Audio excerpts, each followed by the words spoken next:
नमस्कार साथियों, आज हम बात करेंगे कक्षा 12 इतिहास के अध्याय नंबर 3। जिस अध्याय का नाम है साथियों आरंभिक समाज, बंधुत्व, जाति तथा वर्ग। मैंने 3 शब्दों के नाम लिए साथियों। बंधुत्व यानी भाईचारा, जाति यानी कास्ट और वर्ग यानी क्लास।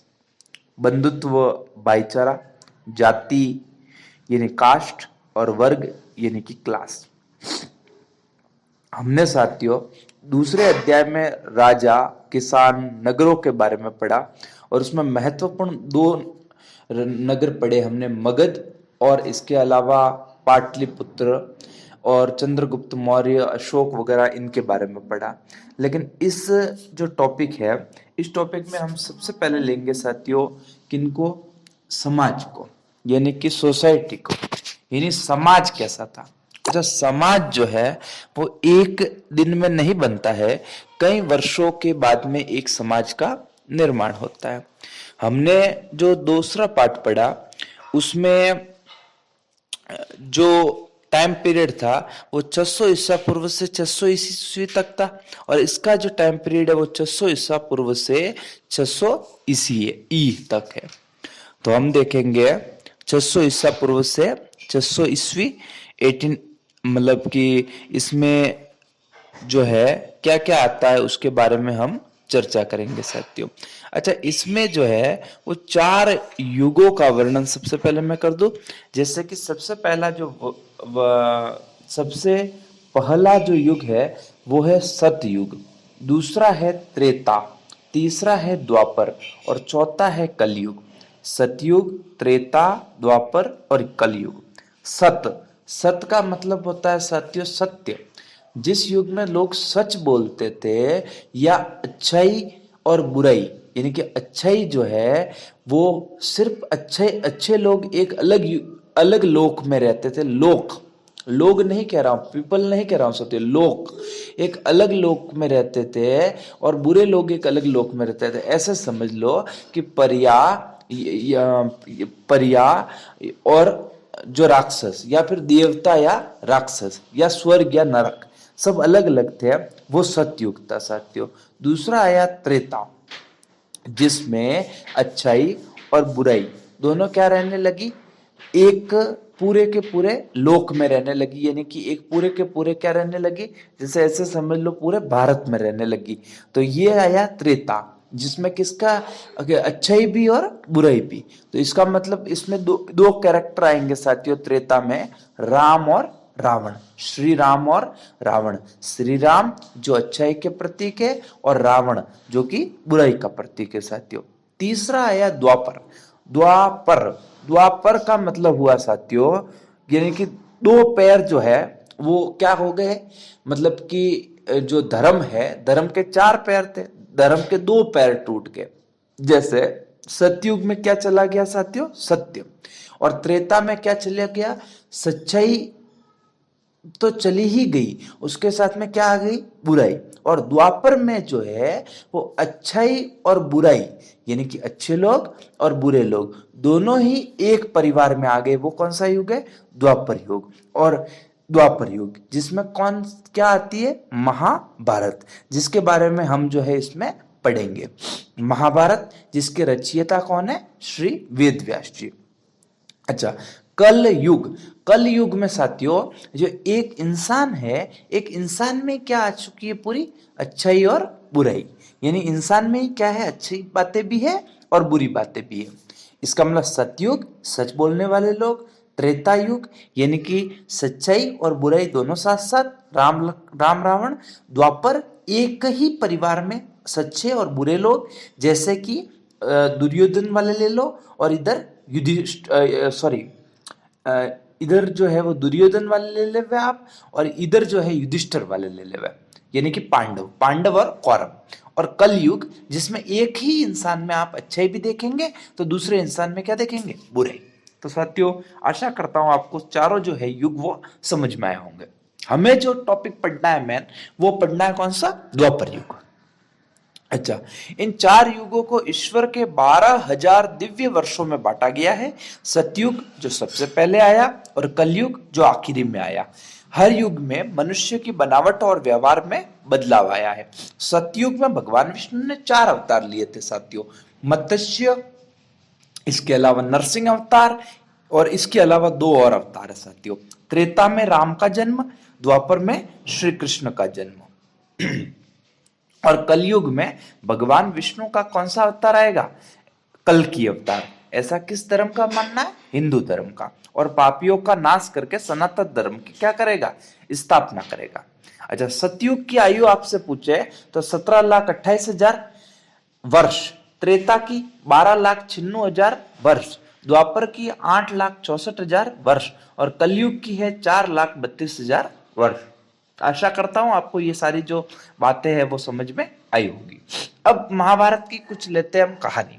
महाभारत की कहानी चंद्रवंश से कुरु वंश की उत्पत्ति से शुरू होती है। कौन से वंश से? चंद्रवंश से कुरु वंश की उत्पत्ति से शुरू होती है। पांडु का राज्य अभिषेक होता है, कर्ण का जन्म होता है, और लाक्षागृह क्या होता है? षड्यंत्र होता है। द्रौपदी स्वयंवर होता है, इंद्रप्रस्थ की स्थापना होती है, पांडवों की विश्व विजय होती है, और उनका क्या होता है? वनवास होता है। शांति दूत कृष्ण आते हैं और युद्ध की शुरुआत होती है। श्री कृष्ण अर्जुन के सारथी बनते हैं, अर्जुन को उपदेश देते हैं। भीष्म और द्रोण का वध होता है, कर्ण और शल्य का भी वध होता है, दुर्योधन का वध होता है, और महाभारत युद्ध खत्म होता है। यदुकुल का संहार होता है और पांडव स्वर्ग गमन करते हैं। साथियों, जो श्री राम जो त्रेता में आए थे, उन्हीं का जो कुल था चंद्रवंश, उससे जो कुरु वंश निकला, यदु वंश निकला, उसी में जो है ये नरसंहार जो हुआ था वो पूरा हुआ था साथियों। आगे देखें। आगे है कि महाभारत संस्कृत वाङ्मय का सबसे बड़ा ग्रंथ है। इसे सतसहस्त्री संहिता भी कहा जाता है। यह कहानी कौरवों और पांडवों के बीच हुए युद्ध की है। यह युद्ध आज के हरियाणा के कुरुक्षेत्र के आसपास हुआ था, और इस युद्ध में पांडव विजयी हुए थे। और महाभारत में प्रासंगिक रूप से जीवन विषयक प्राचीन भारतीय ज्ञान के सभी पक्षों का क्या मिलता है? वर्णन मिलता है साथियों। यानी कि पुराने समय के भारतीय समाज कैसा था उसके बारे में वर्णन मिलता है। द्वापर युग धर्म की रक्षा के लिए महाभारत का युद्ध लड़ा गया। द्वापर युग में धर्म की रक्षा के लिए महाभारत का युद्ध लड़ा गया। कुरुक्षेत्र में लड़े जाने के कारण इस युद्ध को कुरुक्षेत्र का युद्ध भी कहते हैं। और इस युद्ध की सबसे विशेष बात यह थी कि इसमें भगवान श्री कृष्ण स्वयं अर्जुन के सारथी बने थे। यह भयावह युद्ध कुल 18 दिनों तक चला था, और 18 दिनों तक ही जो है वो भगवान श्री कृष्ण ने अर्जुन को गीता का उपदेश दिया था। गीता, भगवत गीता, जिसमें 1,11,000 क्या है साथियों? श्लोक है। 1,11,000 श्लोक है। 18 की संख्या इसमें बेहद महत्व इसलिए भी रखती है क्योंकि महाभारत ग्रंथ में भी कुल 18 ही अध्याय है, और गीता में भी जो ज्ञान दिया गया, कुरुक्षेत्र के मैदान में अर्जुन को जो ज्ञान दिया, वो ज्ञान भी 18 दिन तक ही दिया गया था। आगे है कि महाभारत प्राचीन भारत के 2 प्रमुख संस्कृत महाकाव्यों में से एक है। ऐसा माना जाता है कि महाभारत ऋषि वेदव्यास द्वारा लिखा गया था। महाभारत किसके द्वारा लिखा गया? ऋषि वेदव्यास। महाभारत हस्तिनापुर के राज्य के लिए कौरवों और पांडवों के बीच संघर्ष की कहानी है। कहानी का अंत कुरुक्षेत्र के महान युद्ध में होता है, जहां पांडव अपने चचेरे भाई कौरवों के खिलाफ लड़ते हैं। लड़ाई से डरने वाले मिट जाते हैं। लड़ाई से डरने वाले मिट जाते हैं।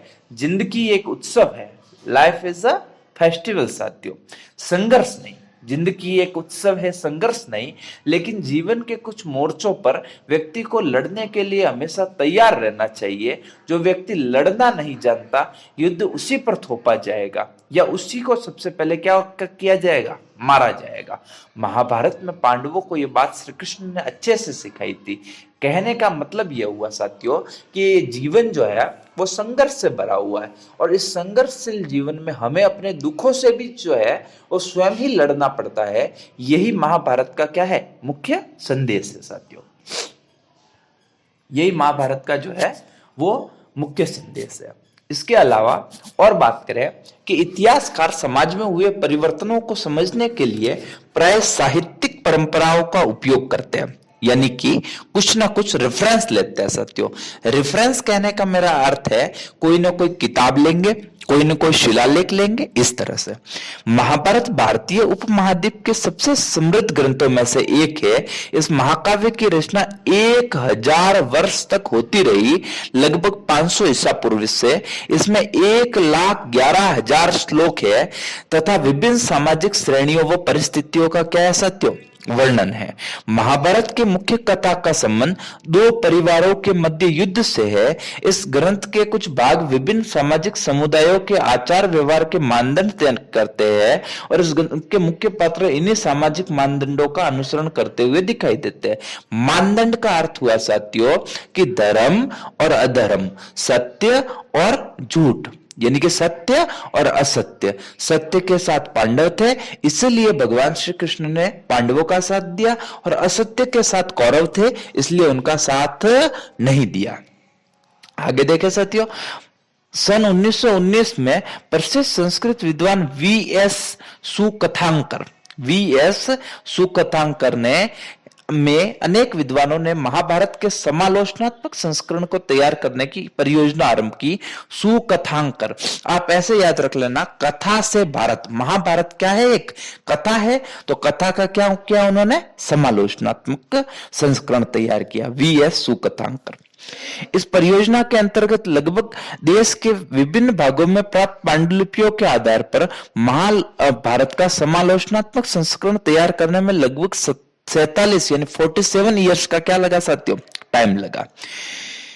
अच्छा, इसके अलावा इसमें क्या क्या बातें सामने आई, तो पहली तो आई संस्कृत के कुछ पाठों में बहुत से अंश समान थे। संपूर्ण भारतीय उपमहाद्वीप से प्राप्त पांडुलिपियों में यह समानता कुछ शताब्दियों के दौरान हुए महाभारत के प्रेषण में अनेक क्षेत्रीय भेद यानी प्रकार भी थे।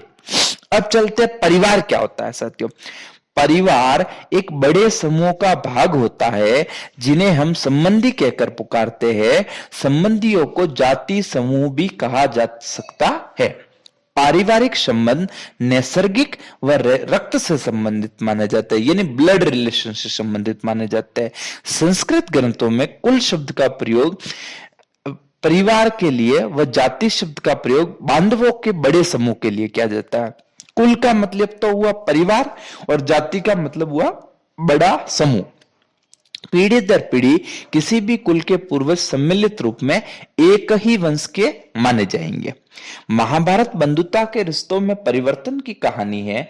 यह कुरुवंश के से संबंधित बांधवों के दो दल कौरवों व पांडवों के मध्य भूमि व सत्ता को लेकर हुए संघर्ष को चित्रित करती है, जो कि एक युद्ध में परिणत हुआ जिसमें पांडव विजयी हुए। महाभारत की मुख्य कथा वस्तु ने पितृवंशिकता को मजबूत किया। पितृवंशिकता का मतलब यह हुआ साथियों कि पांडु के पुत्र थे 5 और उन्हीं 5 पुत्रों ने युद्ध किया किसके पुत्रों से, धृतराष्ट्र के पुत्रों से। इसका मतलब हुआ कि पितृसत्तात्मकता को जो है वो बढ़ावा दिया गया था। आगे है पितृवंशिकता के अनुसार पिता की मृत्यु के बाद या मौत के बाद उसके पुत्र उसके संसाधनों पर अधिकार स्थापित कर सकते हैं। राजाओं के संदर्भ में राज सिंहासन ही क्या था, संसाधन था। राजा का बेटा ही क्या बनेगा साथियों, राजा। पितृवंश को आगे बढ़ाने के लिए पुत्र महत्वपूर्ण होते थे। इस व्यवस्था में पुत्रियों को अलग तरह से देखा जाता था। इसका मतलब हुआ कि पैतृक संसाधनों पर उनका कोई अधिकार नहीं था। पुत्रियों का अपने गोत्र से बाहर विवाह करना भी अपेक्षित था। यह प्रथा बहिर्विवाह पद्धति कहलाती थी, यानी कि बहिर्विवाह यानी गोत्र से बाहर विवाह। इस पद्धति का प्रभाव यह हुआ कि कन्यादान को पिता का महत्वपूर्ण धार्मिक कर्तव्य माना गया और पुत्री को दुहिता माना गया। दुहिता का मतलब हुआ साथियों, दुहिता भी एक संस्कृत शब्द है जिसका मतलब हुआ कि एक तो वो अपने घर में रहती है, दूसरा वो दूसरे घर को बनाती है। अच्छा, एक अपने घर में रहती है मतलब एक परिवार में जन्म लेती है और दूसरे घर में जाके एक दूसरे परिवार का क्या करती है साथियों, निर्माण करती है। इस तरह से वो दुहिता कहलाती है। इसके अलावा विवाह के कुछ प्रकारों की बात कर ले साथियों। अंतर विवाह, यानी कि एक ही परिवार एक ही समूह के मध्य वैवाहिक संबंध स्थापित करने को अंतर्विवाह कहते हैं। इस समूह में एक गोत्र, एक कुल और एक जाति अथवा एक ही स्थान पर बसने वाले लोग हो सकते हैं। अंतर यानी अंदर अंदर ही विवाह। बहिर यानी बाहर, गोत्र से बाहर वैवाहिक संबंध स्थापित करने को बहिर्विवाह कहते हैं। बहुपत्नी प्रथा, एक पुरुष की एक से ज्यादा पत्नियां होना, एक पुरुष की एक से ज्यादा पत्नियां होना। और बहुपति प्रथा, एक स्त्री के एक से अधिक पति होना। अंतर्विवाह, समूह के मध्य ही वैवाहिक संबंध स्थापित करने को अंतर्विवाह कहते हैं। इस समूह में एक गोत्र, कुल या जाति अथवा एक ही स्थान पर बसने वाले लोग हो सकते हैं। बहिर यानी बाहर, गोत्र से बाहर वैवाहिक संबंध स्थापित करना। बहुपत्नी यानी कि एक ही पुरुष के अधिक पत्नियां होने को सामाजिक प्रथा, जबकि एक पत्नी के बहुत सारे पति तो बहुपति प्रथा। विवाह के कितने प्रकार? 4, अंतर्विवाह, बहिर्विवाह, बहुपत्नी प्रथा और बहुपति प्रथा। अच्छा, मनुस्मृति 4 नहीं मानती, मनुस्मृति इसके डबल मानती है। मनुस्मृति मानती है 8 प्रकार। कितने प्रकार? 8 प्रकार। यानी कि मनुस्मृति में विवाह के 8 प्रकारों का वर्णन है, जिसमें प्रथम 4 प्रशंसनीय यानी कि अच्छे हैं और अन्य 4 कैसे हैं? सही नहीं है, मतलब कि उन्हें अच्छा नहीं माना गया। देखते हैं वो भी। ब्रह्म विवाह, देव विवाह, आर्ष विवाह, प्रजापत्य विवाह, और ये चारों तो सही है, प्रशंसनीय है। तो ब्रह्म विवाह देखते हैं। कन्या के वयस्क होने पर उसके माता पिता द्वारा योग्य वर खोजकर उसके साथ अपनी कन्या का विवाह करना, कौन सा विवाह? ब्रह्म विवाह। देव विवाह, कन्या का विवाह देव, अच्छा देव तो पुरोहित, कन्या का विवाह अच्छा यज्ञ करने वाले पुरोहित के साथ करना, कौन सा विवाह? देव विवाह। आर्ष विवाह, कन्या के पिता द्वारा यज्ञ कार्य हेतु अथवा 1 अथवा 2 गाय के बदले अपनी कन्या का क्या कर देना? विवाह। और प्रजापत्य विवाह, वर द्वारा स्वयं कन्या के पिता से उसे मांगकर विवाह करना। वापस रिपीट करूं साथियों। ब्रह्म विवाह, ब्रह्म विवाह कन्या के वयस्क होने पर उसके माता पिता द्वारा योग्य वर खोजकर उसके साथ अपनी कन्या का विवाह करना। देव विवाह, देव से पुरोहित याद रखे, कन्या का विवाह यज्ञ करवाने वाले पुरोहित के साथ करना। आर्ष विवाह, कन्या के पिता द्वारा यज्ञ कार्य हेतु 1 अथवा 2 गाय के बदले, कितनी गाय? 1 या 2 गाय के बदले अपनी कन्या का विवाह करना क्या कहलाता था? आर्ष विवाह। और प्रजापत्य विवाह, प्रजापत्य विवाह में वर जो है वो कन्या के पिता से जाकर बात करता था और उससे अपनी पुत्री का क्या मांगता था? हाथ, यानी कि वर द्वारा स्वयं कन्या के पिता से उसे मांगकर विवाह करना। ये चारों क्या कहलाए? प्रशंसनीय। 4 निंदनीय कौन से है? गंधर्व, असुर, पैशाच, राक्षस। गंधर्व, असुर, पैशाच और राक्षस। अच्छा, असुर, पिशाच, राक्षस तो याद हो जाएंगे। 5वां है गंधर्व। गंधर्व, असुर, पिशाच और राक्षस। गंधर्व देखते हैं। कन्या व वर द्वारा प्रेम या कामुकता में वशीभूत होकर विवाह करना, यानी कि लड़की हो या लड़का कामुकता में वशीभूत होकर विवाह करना क्या कहलाता है? गंधर्व विवाह, यानी एक दूसरे के प्रेम प्रसंग में पड़कर। असुर विवाह, कन्या के पिता द्वारा धन के बदले किया गया कन्या का विक्रय करना। विक्रय, क्रय यानी खरीदना और विक्रय यानी बेचना। बेचना असुर कहलाएगा। पिशाच, सोई हुई या पागल कन्या के साथ सहवास कर विवाह करना। पिशाच विवाह यानी कोई सोई हुई है, बेहोश है, अचेतन अवस्था में है और उसके साथ में सहवास करना और उसके बाद में विवाह करना, पिशाच। और राक्षस, कन्या को बलपूर्वक छीनकर उससे विवाह करना, कौन सा विवाह? राक्षस विवाह। अच्छा, राक्षस ही छीन कर ले जाएगा, ठीक है। असुर में क्या था? कन्या को बेचना। और गंधर्व में कन्या व वर द्वारा आपस में प्रेम करके विवाह करना। और पिशाच में सोई हुई या पागल कन्या के साथ सहवास कर विवाह करना। तो प्रशंसनीय कौन से? ब्रह्म, देव, आर्ष, प्रजापत्य। निंदनीय कौन से? गंधर्व, असुर, पैशाच और राक्षस। ठीक है साथियों। इसके अलावा अगर बात करें तो वैदिक काल में गोत्र व्यवस्था का क्या था? प्रचलन। पाणिनि की अष्टाध्यायी संस्कृत साधारण व्याकरण की एक क्या है? पुस्तक। पाणिनि की अष्टाध्यायी संस्कृत व्याकरण की क्या है? एक पुस्तक।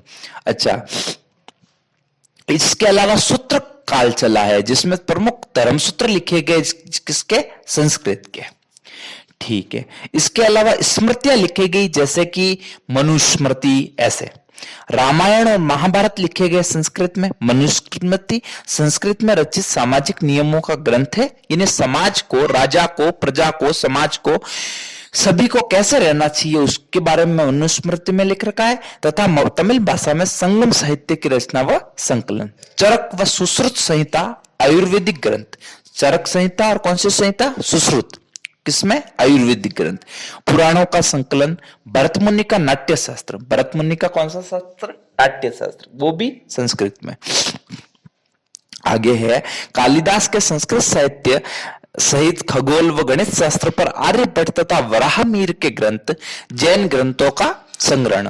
बौद्ध यात्री फाहियान। कौन? फाहियान का आगमन और बौद्ध भिक्षु हैंसांग का भी आगमन। महाभारत के समालोचनात्मक संस्करण की परिकल्पना मैंने बता दिया, वीएस सुकतांकर। इसके अलावा बीयू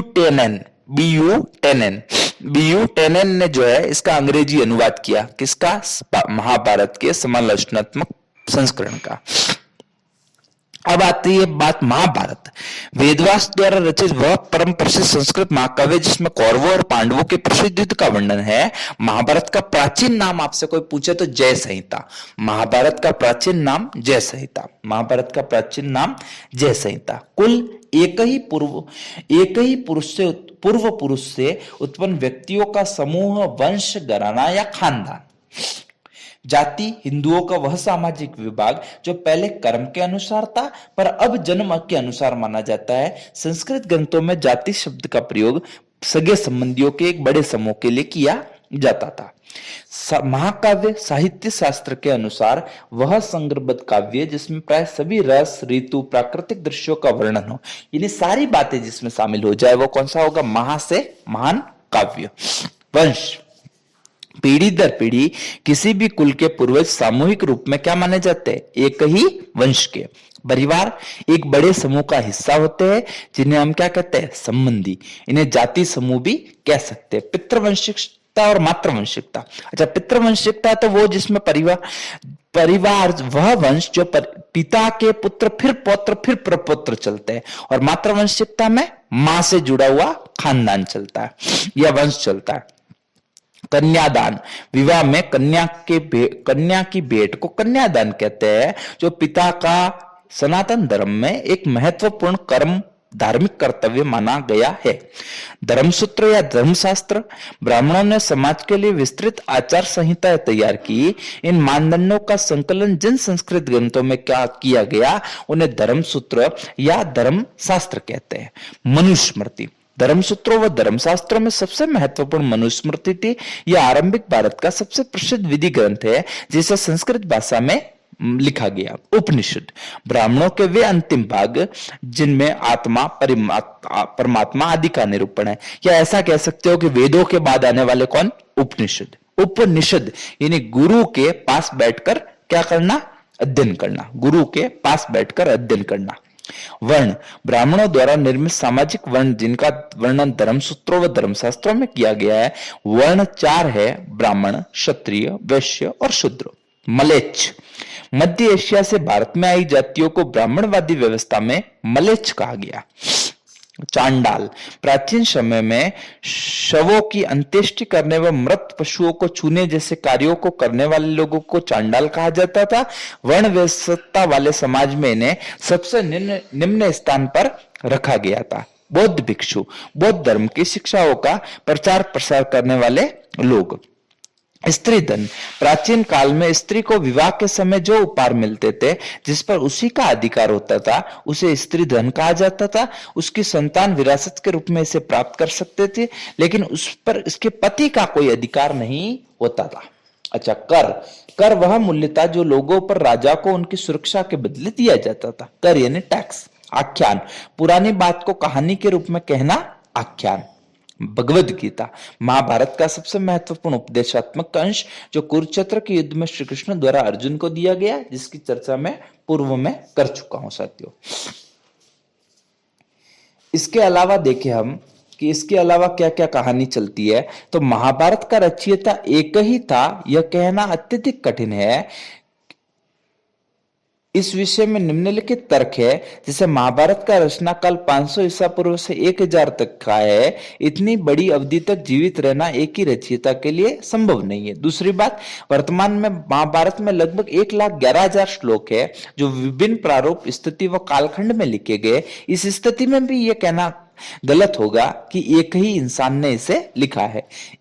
तीसरी बात है, महाभारत संस्कृत भाषा में लिखी गई थी, किंतु इसमें अनेक क्षेत्रीय भाषा जैसे पाली, प्राकृत का भी दृष्टिगोचर होता है। यह तथ्य भी एक लेखक के मत का क्या कर देता है, खंडन कर देता है।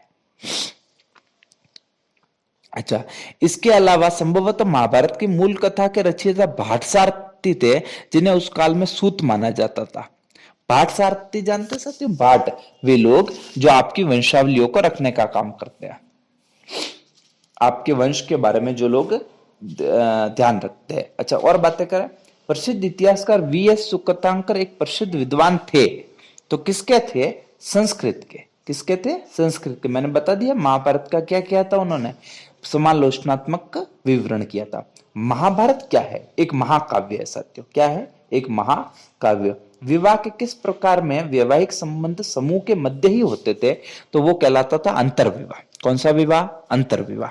निम्न में से किस उपनिषद में कई लोगों को उनके मात्र नामों से निर्दिष्ट किया गया था, यानी मां के नामों से? तो चौथे में आएगा बृहदारण्यक। बृहदारण्यक।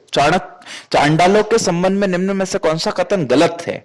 तो देख लेते हैं कि वे गांव के बाहर रहते थे, वे गांव के फेंके हुए बर्तनों का इस्तेमाल करते थे, वे मरे हुए लोगों के वस्त्र पहनते थे, वे रात में गांव व नगरों में घूम सकते थे। तो आपको पता ही होगा कि वे रात में गांव व नगरों में नहीं घूम सकते थे, क्योंकि वे तो रहते ही गांव के बाहर थे। मनुस्मृति के अनुसार पुरुष कितनी प्रकार से धन प्राप्त कर सकता है? तो 7। मनुस्मृति के अनुसार पुरुष 7 प्रकार से धन प्राप्त कर सकता है। साहित्यिक परंपरा में महाभारत के रचयिता माने जाते हैं वेद व्यास। महाभारत की सबसे चुनौतीपूर्ण उपकथा क्या है? द्रौपदी का किसके साथ विवाह करना? पांडवों के साथ विवाह करना। अब बात आती है कि मनुस्मृति के अनुसार वर्ण व्यवस्था क्या है। तो वर्ण व्यवस्था पहले कर्म के अनुसार थी।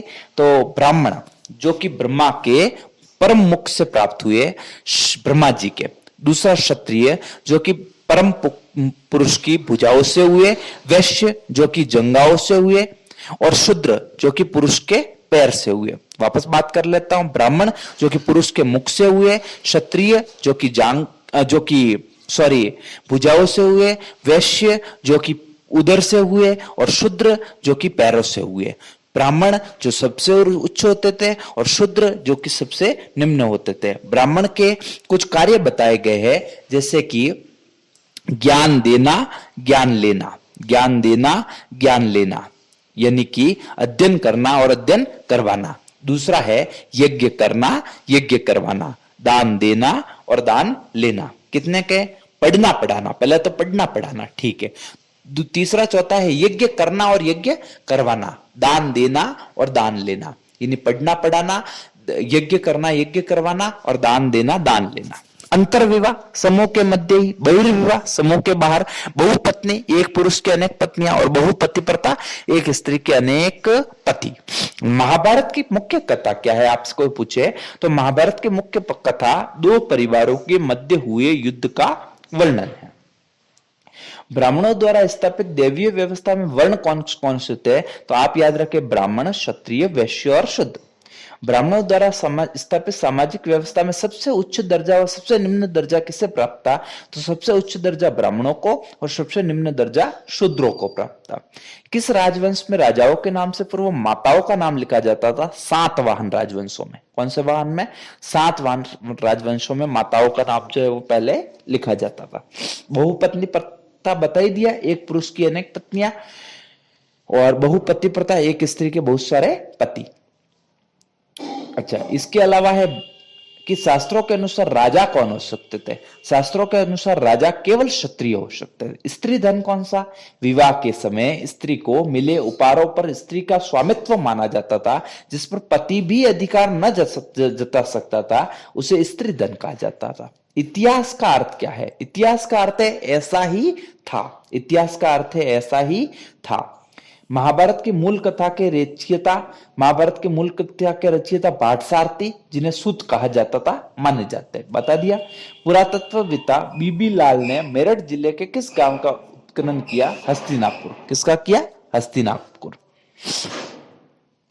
एक और प्रश्न लेते हैं साथियों। मनुस्मृति के अनुसार पुरुषों के लिए धन अर्जित करने के कितने तरीके बताए? तो 7। पहला विरासत के रूप में, विरासत मतलब पिता के द्वारा मिला, दादा के द्वारा मिला वो। दूसरा खरीद सकते हैं। तीसरा विजय प्राप्त करके। चौथा निवेश करके, यानी कि कहीं पे पैसा लगाकर। पांचवा काम करके। छठा सज्जनों द्वारा दी गई भेंट को स्वीकार करके। और सातवां खोज द्वारा। वापस से रिपीट करूं, विरासत द्वारा, खरीद द्वारा, विजय प्राप्त करके, निवेश द्वारा, काम द्वारा, सज्जनों द्वारा भेंट को स्वीकार करके या खोज द्वारा। आगे देखें, महाभारत कालीन स्त्रियों की विभिन्न समस्याएं लिखी है। तो समस्या लिखते हैं, स्त्री को कौन सी वस्तु माना गया? भोग की। स्त्रियों को बहुत कम क्या थे? अधिकार। पिता की संपत्ति पर पुत्री का कोई अधिकार नहीं होता था। स्त्रियों को पुरुष से क्या समझा जाता था? निम्न। स्त्रियों को पुरुषों के क्या रहना पड़ता था? अधीन। आगे देखें, महाभारत ने पितृवंशिकता के आदर्श को किस प्रकार और सुदृढ़ कर दिया? तो महाभारत वास्तव में बदलते रिश्तों की कहानी है, जिसमें दो दलों कौरवों व पांडवों के बीच भूमि और सत्ता के लिए संघर्ष का वर्णन मिलता है। दोनों ही दल कुरु वंश से संबंधित थे, जिनका कुरु जनपद पर शासन था। यह संघर्ष एक भीषण युद्ध में बदल गया, जिसमें पांडवों ने विजय प्राप्त की। इसके बाद पितृवंशात्मक उत्तराधिकारी को घोषित किया गया। यद्यपि पितृवंशिकता महाकाव्य की रचना से पहले ही विद्यमान थी, तथापि महाभारत के मुख्य कथा वस्तु ने पितृवंशिकता के आदर्श को और सुदृढ़ इसलिए भी कर दिया क्योंकि राजा के बाद राजा ही, यानी कि पुरुष ही जो पुत्र है वो ही क्या बना? राजा। पितृवंशिकता के अनुसार पुत्र पिता की मृत्यु के पश्चात उनके संसाधनों पर अधिकार कर सकते थे, लेकिन इसमें पुत्रियों का कोई अधिकार नहीं होता था। अच्छा, मनुस्मृति में विवाह के कितने प्रकार बताए गए? तो मनुस्मृति में विवाह के कितने प्रकार बताए गए? 8, जिनकी हमने पहले चर्चा की। आपसे कोई पूछ ले कि कौन कौन से बताए गए और 4 का वर्णन करो, तो आप जो है वो कर लेवे। ठीक है, आगे देखें कि जाति धर्म के अनुसार या ब्राह्मण ग्रंथों के अनुसार वर्ण या जीविका में क्या संबंध है, या फिर चारों वर्णों का वर्णन करो। चारों वर्णों का वर्णन कर देते हैं। ब्राह्मण, मैंने कहा वेद पढ़ना, वेद पढ़ना पढ़ाना। दूसरा यज्ञ करना करवाना। तीसरा दान देना और दान लेना। 6 कर्तव्य बताए गए। पढ़ना पढ़ाना 2, और यज्ञ करना करवाना, यज्ञ करवाना, दान देना, दान लेना, 6 कर्तव्य। क्षत्रिय के कुछ काम है, जैसे राज्य लोगों की सुरक्षा करना, युद्ध करना, प्रशासन करना, न्याय करना, वेदों का अध्ययन और धर्म अनुसार क्या करना? आचरण और क्या देना? दान देना। वैश्य क्या कर्तव्य? कृषि, व्यापार, गोपालन, दान दक्षिणा देना, वेद अध्ययन करना, यज्ञ आदि का अनुष्ठान करवाना आदि। शूद्र का केवल एक काम, ब्राह्मण क्षत्रिय वैश्य की क्या करना? सेवा। इन नियमों के दृढ़ता से अनुपालन हेतु ब्राह्मणों ने इस व्यवस्था को देवीय व्यवस्था के रूप में प्रचारित किया। शासकों को अपने राज्य में कठोरता से इन नियमों को लागू करने के लिए परामर्श दिया तथा लोगों को यह विश्वास दिलाने के भरसक प्रयास किए कि समाज में उनका स्थान जन्म के आधार पर निर्धारित होता है। प्रमाण के लिए उन्होंने महाभारत व अन्य धार्मिक पुस्तकों में वर्णित आख्यानों का क्या लिया? सहारा। और आख्यान मैंने बताई दी है, पुरानी कहानियों को, पुराने वेद या पुरानी बहुत बड़ी जो हुई हो कोई ना कोई कहानी, उसको बहुत सरल तरीके से बताना। आगे देखें, चारों वर्णों से परे ब्राह्मणीय व्यवस्था से अलग वर्णहीन समुदाय की परिस्थिति का वर्णन करो। तो करते हैं। भारतीय उपमहाद्वीप की विशालता व विविधता और सामाजिक जटिलताओं के कारण कुछ ऐसे समुदाय भी अस्तित्व में थे जिनके ब्राह्मणों द्वारा निश्चित किए गए वर्णों में कोई स्थान ही नहीं था, जिन्हें वर्णहीन कहा गया। इन वर्णहीन समुदायों पर ब्राह्मणों द्वारा निर्धारित सामाजिक नियमों का कोई प्रभाव नहीं था।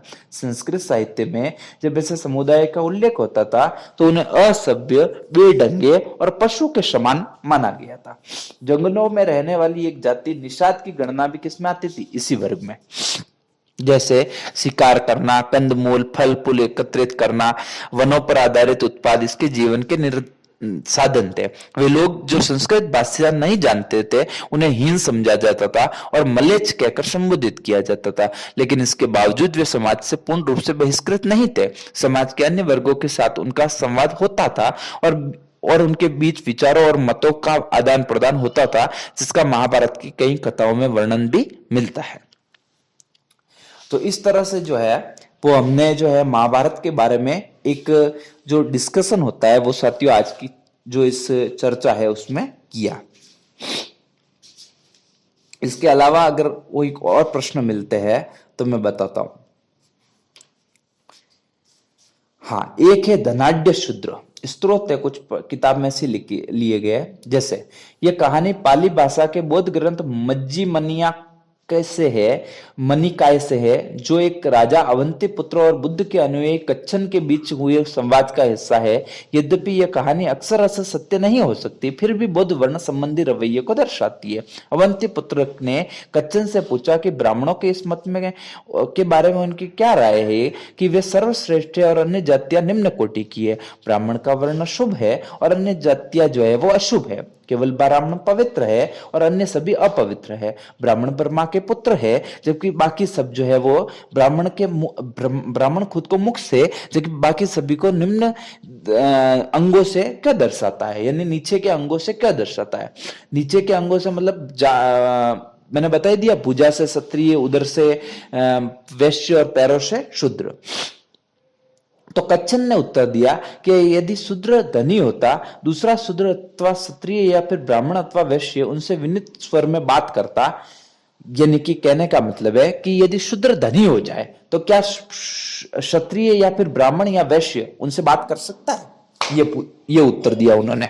अच्छा, इसके अलावा अवंती पुत्र ने प्रत्युत्तर में कहा कि यदि शूद्र के पास धन अथवा अनाज, स्वर्ण या फिर रजत होता तो वह दूसरे शूद्र को अपने आज्ञाकारी सेवक के रूप में प्राप्त कर सकता था, जो उससे पहले उठे और उसके बाद विश्राम करे, जो उसकी आज्ञा का पालन करे, विनीत वचन बोले, अथवा वह क्षत्रिय, ब्राह्मण या फिर वैश्य को भी आज्ञावाही सेवक बना सकता था।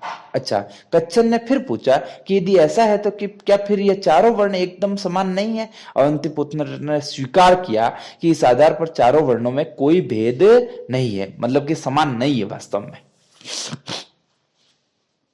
सॉरी, अवंती पुत्र ने स्वीकार किया कि इस चारों में कोई जो है वो भेद नहीं है। हाँ, यही कह रहा था। महाभारत गीता क्या है? महाभारत का एक भाग है। जाति व वर्ण में प्रमुख अंतर, वर्ण 4 है और जातियां बहुत सारी। निम्नलिखित में से कौन सी चतुष्टयी वेदोत्तर काल में प्रचलित हुई? ब्राह्मण, क्षत्रिय, वैश्य, शूद्र। उपनिषद पुस्तकें है दर्शन पर।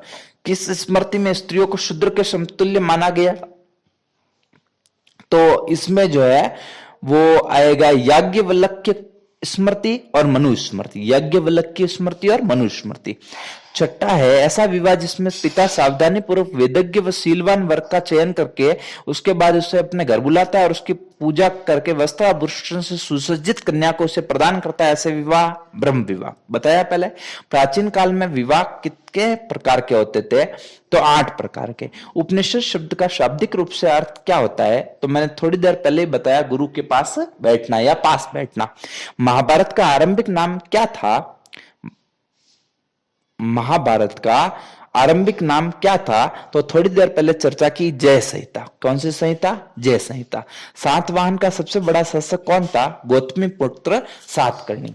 गौतमी पुत्र सातकर्णी। आशा करता हूं साथियों आपको जो है ये चैप्टर नंबर 3 यानी कि बंधुत्व, जाति तथा वर्ग यानी कि भाईचारा, जाति और वर्ग, ये समझ में आया होगा। धन्यवाद साथियों।